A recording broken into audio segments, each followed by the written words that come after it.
minimum income required. Alright? Sobrang dali lang computein yan.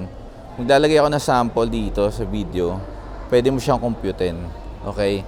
So, same yan since galing ako sa real estate sales. Kung ano ang mga requirements sa real estate, super same sa kotse. And kung paano yung kukumputin dito na nilagay ko, is ganun na ganun din sa real estate. Alright? So, dalawa yan, pwede mong gamitin itong isang divided by 0.3 or i-times 3 mo na lang. Okay?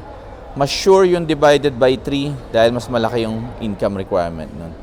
So, guys, marami pang parameter. Hindi lang porket pasok yung minimum income mo is okay na agad. Marami pang parameter yan.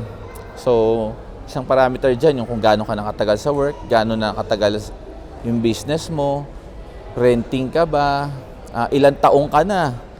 Okay, minsan mamaya overage ka na, nasa abroad ka ba, required ba ng co-borrower. So, by the way guys, when it comes sa minimum income, kapag hindi mo na-reach yung required income, is kakailanganin mo mag-co-borrower.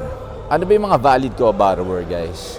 So, valid co-borrowers are asawa mo, kapatid mo, parents mo. Kailangan lahat may trabaho, anak mo na may work, live-in partner. Alright? So, ayun lang siguro. Ito naman para minadali ko na. Para mabilis yung maintindihan. Okay? Computein nyo. Stop recording.